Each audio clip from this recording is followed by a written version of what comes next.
Good afternoon, everyone, and welcome to the RealNex webinar series. Today we have our second in the line of Mastermind sessions, and we're delighted to have Josh Marcell join us today. Josh is Executive Vice President, Tenant Representation at Moody Rambin, a leading Houston brokerage organization, a full-service operation with 3 offices, 50 years in business, and brokerage, management, as well as development services. Josh will tell us a little bit more about the business and the practice. Josh has been on a journey with us at RealNex over the past year, first evaluating alternatives, and Mark Kingston, who's the chairman of RealNex, has been working closely with Josh on sharing the value of RealNex and helping him on board and implement and deploy the service and have an incredible adoption of the program and implementation of the program. So we are going to hear about that journey and some of the ROI, some of the key metrics, some of the ways that Moody has been able to not only improve back office performance, but also agent productivity. So a lot of ground to cover. We appreciate everyone joining us today. We will take 30 minutes or so to go through some best practices and of this sort of what we call now the RealNex operating system. It's much more than just CRM, much more than financial analysis and presentation and marketing, but really a way to run a business. And we're excited to see the way Moody has adopted that and implemented it, and Mark has coached them through that process. So Mark will be engaging with Josh as we go through the process. Of course, as we always do, the question box is open, so as the audience has any questions along the way, we'll do our best to address them and engage with the team throughout. But certainly at the back end, if we don't cover it during the session, we will be able to cover it at the back. So I'm going to turn over presenter mode to Josh. Josh, thank you so much for taking the time. Thank you for being a great RealNex customer friend and also sharing your journey with us and the folks here today. Absolutely, happy to jump in and tell our story. As you said, we're we like to call ourselves the large local in Houston. We're 50 years old, approximately 85 to 90 employees right now, and that covers the gamut from development to what I do, which is tenant rep brokerage, industrial, retail, property management. We like to hit all of the big check boxes in the commercial real estate world. What I'd like to go through is a bit of our process that we engaged with you guys on, kind of take you through how we got to you, what we were looking for when we did, and then some of the results from that. It is, as I'm sure all your clients can tell you, a long and torturous journey to find a supplier for a critical piece of software, and we took that path like everybody does. We started out really using basically an Access database and an Excel database that I'd built, which I think most people do, and what we found was that it was just difficult to maintain. When folks came and went, would lose data, data would get corrupted through various ways. It just was not a particularly effective way to do our business. So we began looking, I think in 2013, for a third-party platform that could help us put all of this together so that we could have an effective prospecting database, marketing database, etc. We went to what I think a lot of folks have gone to, Apto, which is built on Salesforce very early on in their development stage. Great guys. They were based in the Woodlands, so close to home. We ended up connecting with them, but we were having to use MailChimp and Constant Contact and a few other programs to kind of support what we were doing with them. And ultimately, I think it was a little early stage to bring on my group, which was the tenant rep group. It wasn't really focused on that. From there, we moved on to we brought in a consultant. That consultant sold us on Salesforce, which I think most of the people on this call knows is an enterprise software.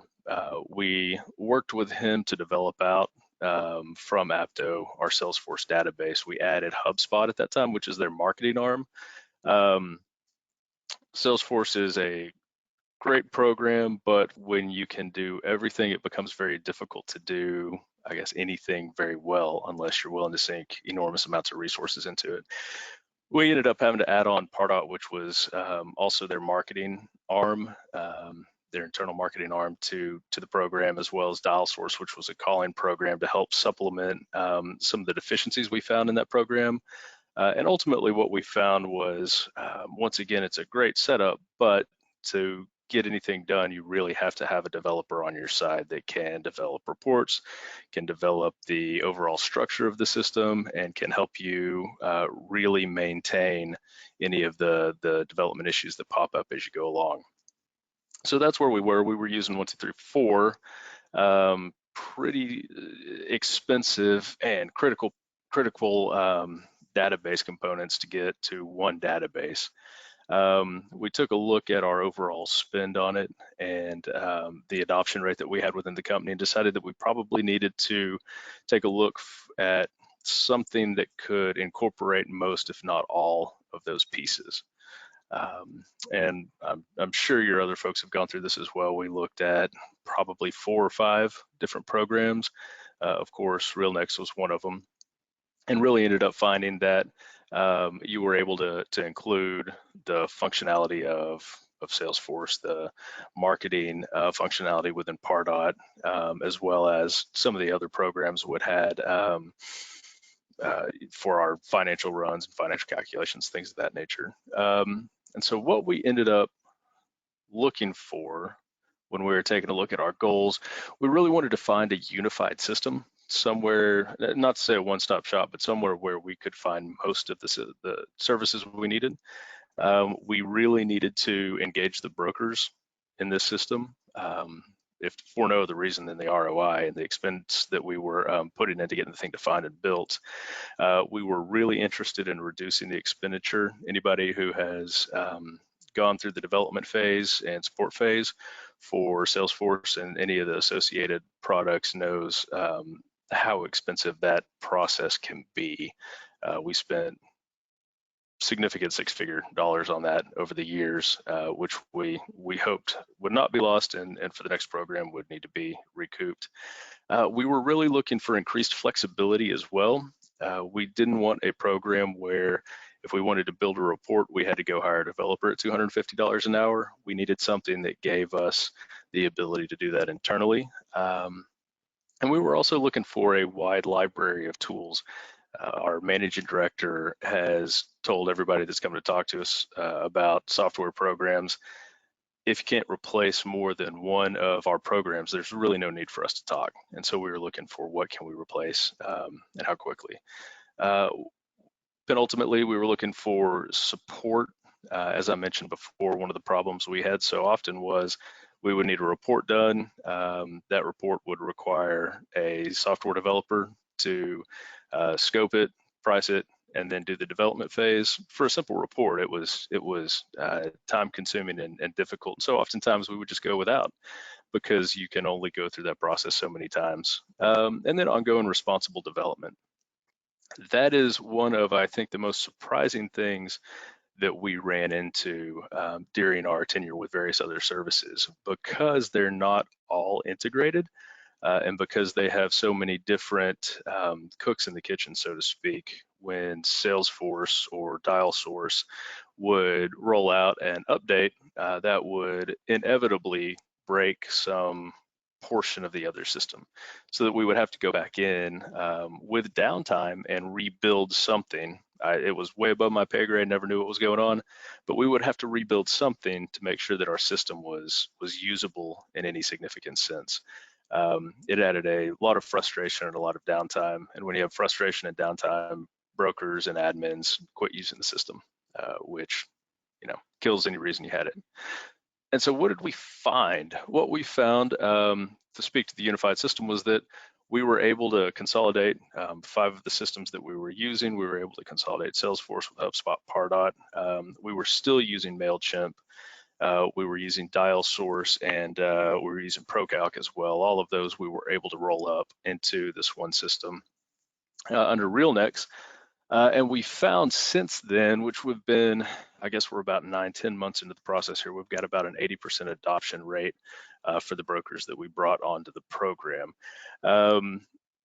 Mark, Jeff, I don't know if y'all have run into brokers before. It's hard to get them to turn on a computer, and the idea that I can tell them to go update their pipelines, and I've got all of the guys giving me an updated pipeline within a day or so is, well, not only is it critical to being able to manage and run the business, but it's also astonishing that I can get them to do it. They can't use Word, but they can use RealNex. On the expenditure, this was really shocking to me. We ended up with approximately a 50% reduction in our spend by consolidating all of those various programs and just the rate that RealNex charges for the brokerage tools, which you talk about an ROI.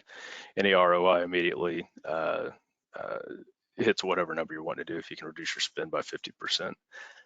So on the increased flexibility, what we were looking for once again there was the ability for our folks to do things on their own if they needed to. And we're now at a point with the help of RealNex and a lot of the work that they've done where our internal marketing folks can do their own flyers. They can send out building information. They can send out marketing decks. We can send out any of the sales documentation that our investment guys are wanting to do, and all that can be done in-house and fairly quickly, which is one of the big things we're looking for, as well as the ability for them to track all of this. So whenever it goes out, they're able to see who it went to, what happened to it, and then we can figure out who to follow up on pretty quickly, which is not something we were able to do before. As it relates to our desire to have that library of tools, what we found is we have that and we're getting use out of it. Now that we can integrate the financial analysis, for example, we're not pulling a ProCalc, we're not dumping that into an Excel sheet, putting it into a proposal comparison and sending it to a client. We're taking the information we have from our CRM, we're rolling it over into the financial analysis, putting in any information that we need to, it packages up and it's out within an hour or so. And very good information for what the clients are looking for now. Support-wise, Mark, I have to give kudos to your team on this. Support for the programs we've used in the past was difficult, typically only through our developer. You can't really call into if they're not Fortune 500, they're close company and get somebody on the line who knows how to deal with your specific problem in any reasonable amount of time. Anytime there's been an issue, whether it's data migration, building the forms we just talked about, or flyers we just talked about, it's a call to you or one of your team. And if it's not addressed immediately, we're given a time frame, and that time frame to date has stood firm. And then ongoing responsible development. To date, we have had no issues with downtime. Our system doesn't get broken. We haven't had it break yet. And the few times we have had an issue, it was very easy to revert to the data that we wanted to have very quickly and very easily. We've had no problems with that so far, which is, once again, not something we could say for our other programs we were using. And so we talk about all that, we talk about how we got there, we talk about the goals that we wanted to have, but ultimately it ends up being, how did it impact the business? And so when I speak to that, I talk about competitive landscape a lot. In our business, when I started 20 years ago, it was very much the good old boy backslapping routine. You'd go in, you'd have a pitch. If you told the right jokes, if you smiled, if you took them on the right trip, you'd get the business. But we're not seeing that as much anymore. You can't send somebody on a hunting trip necessarily, and you can't go in and crack the right dirty jokes and get that win any longer. They're looking for a very high level of professionalism, and you show them that professionalism through your deliverables oftentimes. And so those increased expectations we find in our marketing collateral, and this is where we've been so happy and so interested in what can be done with flyers and presentation decks, to the virtual or online tours you can do. For anybody who's not a part of the system now, instead of printing out tour books and bringing them on site, we send a link. It has a map. It has all the properties as well as suites. They can look at it on their phone, add notes, do whatever they want to do, and it gives the sense that this is a company I'm dealing with that's professional. They're on top of technology, which means they're hopefully on top of everything else. Lastly, and I bring this up because it's been such an important part, is the financial advisory portion of this. Back when I first started, we would do some calculations on a calculator, put it into an Excel sheet, and send it to our clients as our proposal comparison. 3-4 weeks ago, I was with a client online. They sent me a model they were using internally. They expected me to hop online and work through their Excel sheet in real time with them. I was able to do it, fortunately, but they're expecting so much more out of their brokers now than they were 10, 15 years ago, even 5 years ago. And the financial metrics, the financial comparisons we can put together with the system have been significantly better than anything I've seen out there. Like I said before, the ability to shift a deal from the pipeline to the financial comparison software has been fantastic. You get, if you want 10, 15 pages of financial information that you can send over to a client to discuss, which tends to help them with their decision making and helps us give them the correct information for their businesses. So second in this impact portion, when we look at sort of how you use software to run your business, for us, we were looking really at the ability to hit reporting metrics that we wanted. What we had been unable to do because of the issues with building reports and building dashboards and things of that nature, we weren't able to really track as closely as we wanted to some of our key performance indicators. Since you have open access to all the data, and since it's relatively easy to compile that data, extract it, and track it, we're now able to look at the important metrics that we want to see in real time. For our 10 rep team, maybe that's meetings held with new prospects, the pipeline that's in place, weighted pipeline in place. For our landlord folks, maybe that is number of proposals sent out, et cetera. Those are things that we can do on our own and fairly easily here. Whereas in the past, we would have to, once again, call in our developer to build out this pipeline. I would say it took me, on the old system, about 5 months and an absurd amount of dollars to build a simple pipeline reporting mechanism that I could use to report into the company. It hasn't been an issue so far with RealNex. And then real-time data accessibility, like I talked about. I'd say the final and probably the most important portion of the impact is and was broker productivity. So we all know as commercial real estate firms, if your brokers are not being productive, if they're sitting around not doing what they're supposed to, if they are, if they feel, even if they're not, if they feel like they're impaired in their business by the processes or software that you have at your company, you're losing money. We all have high fixed costs. We all have high variable costs. And so keeping those guys and gals productive is probably the most important thing that the software helps us do. And that comes from, in my case, as a tenant rep, prospecting and deal tracking. This allowed us to easily build out our what we call our total addressable market. I hire interns every summer. They go out, they stack. They did about 1,200 buildings for me this summer in Houston. We're able to upload that into the system, dedupe it to make sure that we don't have multiple companies or multiple buildings of the same type, and that gives us the ability to start prospecting, whether it's our SDRs or our brokers, to start prospecting on these companies so that we can maintain that deal volume and deal flow.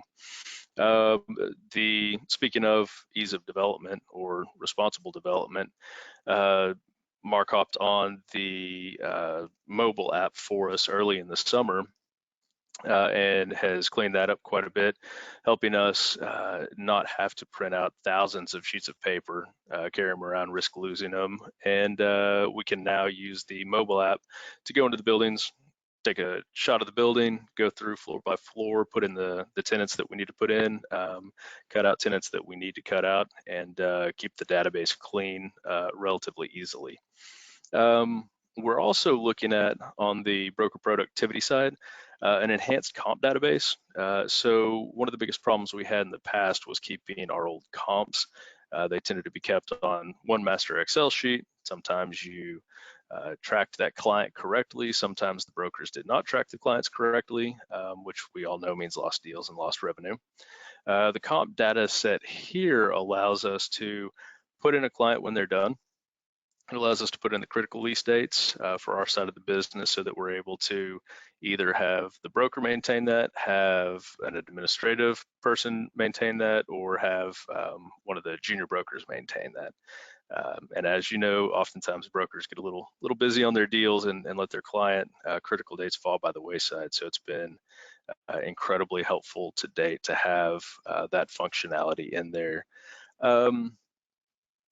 The last 2 points, I guess, are kind of the same: the administrative burden and income projection.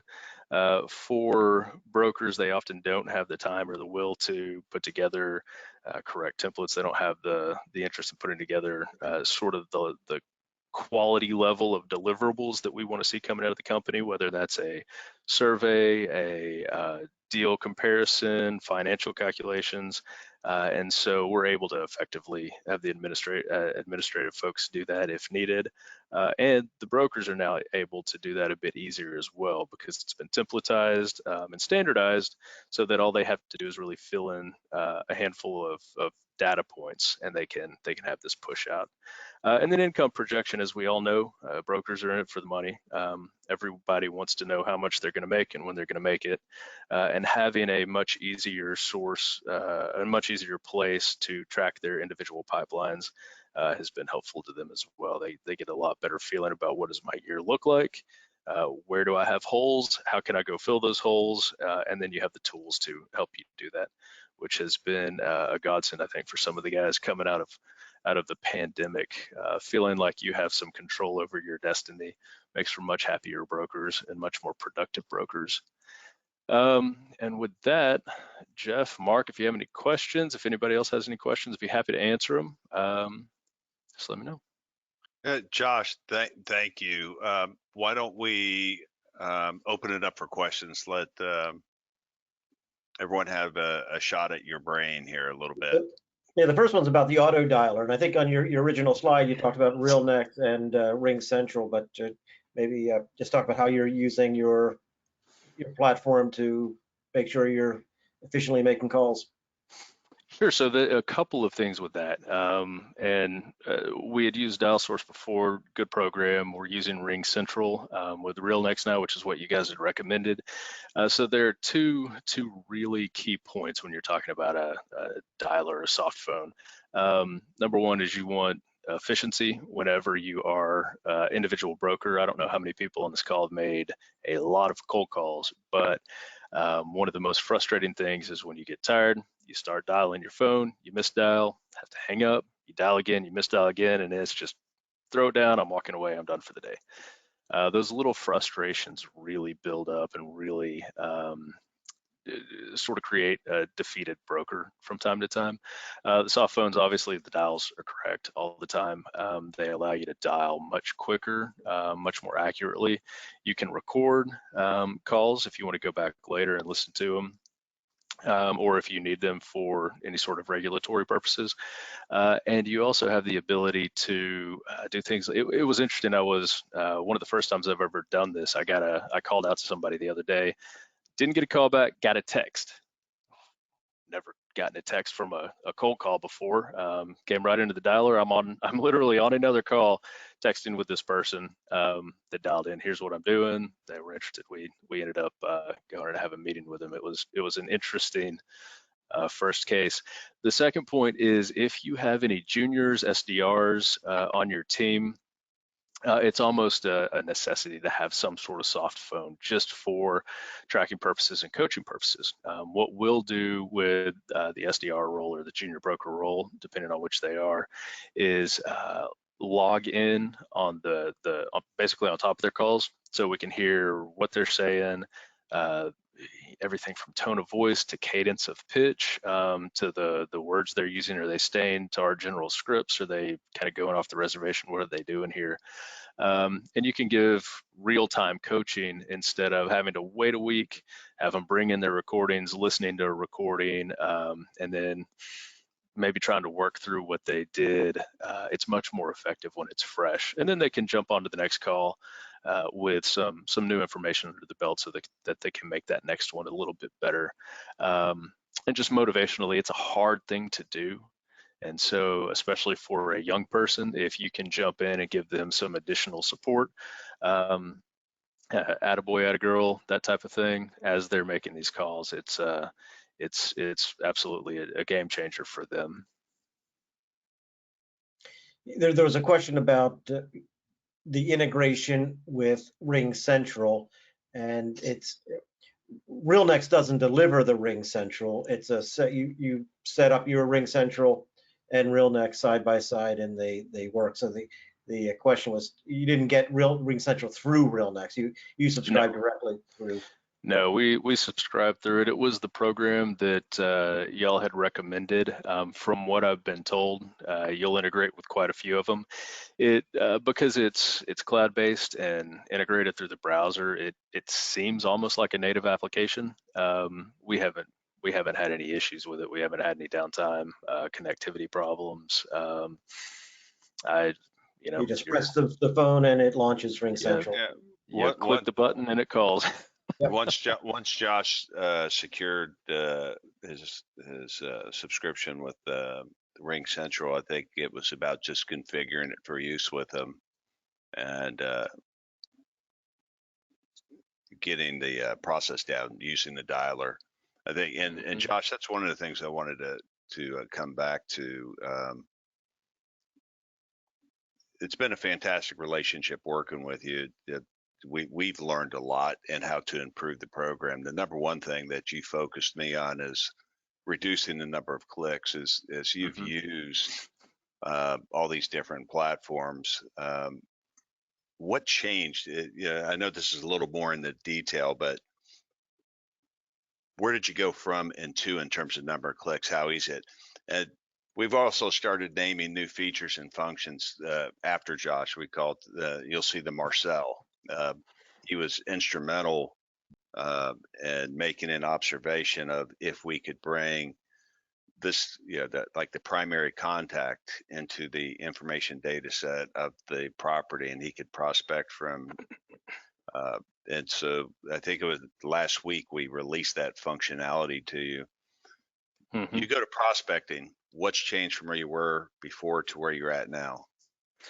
Yeah, so it's a good point. When you talk about prospecting, that's not just a tenant rep making cold calls. That's a landlord agent calling landlord prospects. It's an investment salesperson calling buyers or sellers. It's something that everybody in the business does. And if you have friction within a calling process, it slows it down and it slowly burns these agents until they get fed up and they stop.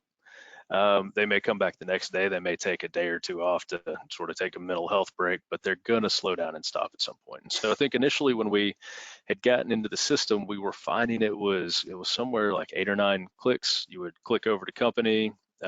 You would click into the company, you'd click into contacts, you'd click through the contacts, and then you could click through to that, and then you were clicking through to set your history and your follow-up, and if you wanted to check out anything prior to, you were hitting a different one as well, a different click.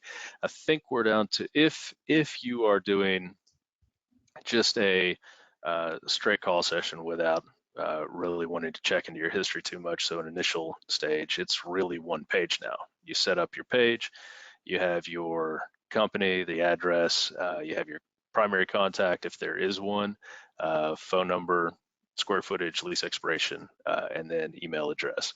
So really all you have to do is click the phone number. it's an initial call. You're just trying to find out some information from this deal.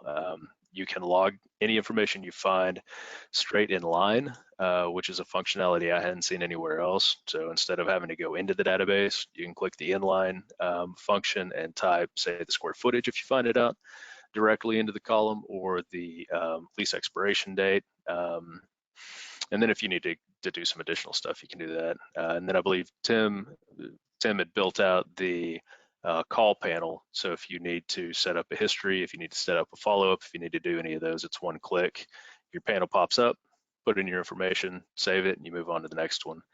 And so, depending on what you're trying to do, you either take your 20 calls a day from, the hour and a half to 2 hours that it was going to take you down to 40 minutes, or you can expand the number of calls that you're doing if you're really in that calling mode. I mean, really, when you optimize the program, it's more of a function of how much brain damage can you take, not necessarily the speed of the program at that point.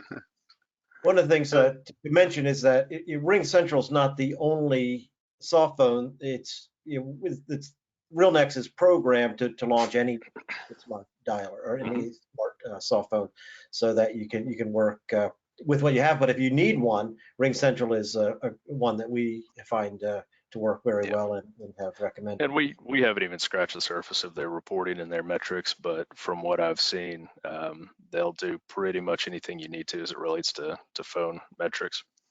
So one of the cool things about that primary contact that you were mentioning is you did the research on a building, and somebody owns that building, and some companies own a building, companies are tenants in the building, and often companies have multiple contacts. So the trick was, which of those many contacts is the right one to call for that particular space or ownership. So by putting the primary, because you can't talk to a company, you talk to a person. So, and through this linked or the relational database structure that we have, you're able to do your research and say, I'm targeting these buildings, and then flip building to owner, and then automatically bring up the appropriate contact in that company to call for that particular asset. Well, and it's nice that the original functionality wasn't broke by doing this either. You can still, if you're an investment guy, set up the contact as sort of your primary focus for marketing if you'd like. So you're still calling the guy who is buying $20 million to $50 million apartment buildings, regardless of where he goes or what he does. You guys added the functionality of, if I've got XYZ company, it doesn't really matter who is in the decision-making chair. That's going to change every 2 years as people rotate jobs. I'm still calling that company. I'm focused on who happens to be in that chair at that time, but I still have all of that data. I still have all the information that I have gathered before, which is imperative. When I'm making a call, I look at my history, and it doesn't matter if I made the call, a junior broker made the call, somebody who left our company 2 years ago made the call. I'm calling them and going, Jeff, Josh, Marcell with Moody Rambin, we talked in 2017 in September. This is what you told me, which really is a much more effective way to make a call to somebody than. Yeah, or here's what your predecessor told me, and exactly. You've got that archive, and that's fantastic. And it's one entry, and you're updating 100 buildings or whatever the portfolio is with one entry of that primary contact. You're changing it across. Exactly. If you're working with or if you're working with or prospecting on a multi-office, multi-industrial site company, you're exactly right. You don't have to go in and change each of the individual sites. You make one change, and it pushes through the entire organizational structure. I got two questions, Mark, and you may have some. Josh, you hit 80% adoption in the business. Often we hear about deployments that are 20% adoption. And to get to 80%, what was the magic, if there was? What was your process? How did you achieve that type of result? And what do we do to get it even better?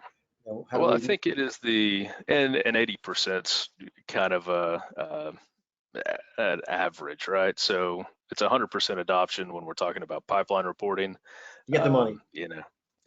Exactly. But you have some guys that don't really understand or get the email campaigns that you can track, or the ability to effectively cold call quickly in that thing. And so I'd say the biggest issue was the people who we wanted to adopt the system feeling like they had some control over it. So when we were working in our prior setup, like I said, if you wanted to change something, I had to call up our developer. We had to spec it out. We had to price it. I had to get approval within the company, and then would build it out. And that might take 3 to 6 months at a minimum. And so if Mark comes to me and says, Josh, I really want to try this program. Here's where I'm sticking in the program. Here's what I can't get over. I can call up, you or Tim or Mark and get it changed. So now they feel like they have an investment, I guess, because their ideas are being used within the system, and we can change it up to fit what they want. We didn't discuss it, but the ability to create teams within the system has been, I think, really important. So if I have an industrial team like we do here, they have a completely different setup that they need to use. They're doing different things. And so you can take those teams and build out a specific, I don't know what you'd call it, sandbox or whatever you call it. You can build out a specific setup for that particular group without having to fiddle around with the database too much. Mark, I know it's something you've been close to. Josh, you may have been using it some, but the question is, how does third-party data relate? You did your own canvassing. You built your database, Josh, it sounds like from the ground up, but a lot of people are using, whether it's CoStar or Reonomy or various third-party data sources. How can that data come in and take advantage of the systematic approach that you're working with? Yeah, and so we use CoStar, we use Reonomy as well. We use a couple other information aggregation tools. To date, what we've done is put whatever we're wanting into a format that we've discussed with Mark or one of his guys, and they've uploaded it for us. So if you want to do effectively and this was, you can effectively look at the stacking as basically that same setup as well, right? So we went out and we had some 16,000 companies in the database at the beginning of the summer. A lot of them had disappeared through COVID or had been bought, or that was just old crappy data that we didn't want to see anymore. We replaced that with 10,000 brand new data points. So we did just what I'd said. We set it up within in the structure that Mark had put together. We gave it to them. They uploaded it. They deduped it for us. We came back in. I think we had like one little snafu that got corrected that day. I remember it well. Yeah, once again, a snafu that would have been awful prior. But it was, like I said, it was corrected that day, and we had 10,000 new data points in the system that we could go prospecting on and work with. And I assume, Mark, that it would be the same if we were uploading a big run from Zoom or Cogent or Reonomy or any of the other data tools that people are using. Yeah, Josh, it's interesting. I've said to you frequently, there's so much I've learned from working with you and the needs of your company, particularly around data, and what a big pain point that it had been for you. You're able to source data from infinite number of points, but getting it into your system and structured in a way that you're able to use it and prospect from it right away is a nightmare, right? It could be us, could be any system. And so it was on the backs of the experience with you that began developing a new tool that we're having great success with now. We haven't officially launched it to our broad client base, but we expect within the next couple of weeks to make this new service available. It takes a data set from any source. We haven't run into one yet that stopped. It structures it, it normalizes it, it geocodes it, formats all the data, it establishes the proper relationship. It solves the one big problem that's been happening. If you take a data set from Reonomy, you'll have a property, you'll have an owner that's an LLC, you'll have a contact that's usually the real owner behind that, and maybe several other owners after that. It's almost an impossible structure for the average person to deal with. This new data service that we built will take all of that and it will establish an owner, and it will affinity all of the properties of ownership under that one company record. So now you're able to easily see one record, they own all these properties, who owns it. And what that used to take a process of about 5 to 6 weeks worth of work to handle. We have it down to within minutes. And we've been testing it against all the different sources in the industry. And so right now it's a process where you reach out to your business development person with RealNex, and they'll be able to run it through the service and send you back your importable forms, and you're off and running. Within the next 30 days, it will be available to those customers that decide to use it right within the platform. Literally, it's mind-blowing how it's changed. The first couple of clients who've tried it, they're able to really restage their databases. Before, everything was duping, it was running. You end up with just a totally damaged database. Josh, I wanted to shift real quick though. The data is a really critical part of the equation. We've talked about that, but what you do with the data next that makes you money.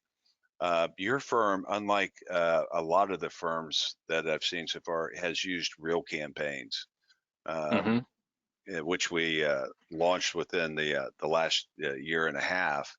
But you've taken it to a whole new level, and you're campaigning like there's no tomorrow. You want to talk a little bit about real campaigns and the effect of that integration into your system? Yeah, absolutely. So it's one of the things I've enjoyed the most. It's something we tried to do with HubSpot and Pardot early on. The only problem is, unless you have the administrative rights within those programs, you can't really do it. And so you send all these emails out. They go into the ether. Maybe somebody reads them, maybe they don't. Once you kind of get into it, you find that even the ones you think are reading it, maybe they actually weren't because of the way the systems work. And so Real Campaigns was something that we jumped into early, and like you said, have used pretty aggressively. We send out monthly blasts to basically the entire database just to keep our name and information front of mind. We send out quarterly reports, then we'll send out individualized emails as well. And Real Campaigns takes that email and tracks it and allows you to access the information within 2 clicks of a button. Click Real Campaigns, you click the campaign that you sent out. You're going to see how many you sent, how many made it, how many were opened, how many were clicked, and how many unsubscribed or did whatever they did. The great thing about that is I stopped prospecting on opens, but our guys can now go in and take a look at the clicked file. You can go in, make a quick right click on the person that actually looked at your email and spent some time with your email and set a follow-up. You don't call them obviously and say, hey, I saw you were looking at my email and you looked at it for 3 minutes and 42 seconds and then you don't do that. But if you call them the next day or the day after, suddenly you have somebody that you're talking to that, if you've qualified them correctly as a decision maker, has looked at your information recently, has spent some time with your information, and so now you're able to affect much more of a conversation with them, which has been been fantastic. It's not something we could do before, and we plan on actually expanding that out quite a bit. Jeff, I don't see any other questions. I wanted to be sensitive to everyone else's time, and maybe one more time inquire if anyone has any questions. Let's wait a couple seconds to see if they post those. And as we're waiting for that, there was one while we're waiting for any others. The audience was impressed with both of your headsets. So they, I guess there's a question of what are you guys doing? I'm actually not even sure what I'm using. Oh, I'm using the Jabra 75. Once again, these, if you're calling or working in an office, these are awesome. I've actually trained myself. As soon as I put on music, my brain now clicks over that, okay, it's time to do focused work. And as soon as the music goes off, it's time to call or it's time to go do something else. I feel like I'm Pavlov to my own dog at this point. Perfect. Well, we really appreciate the audience.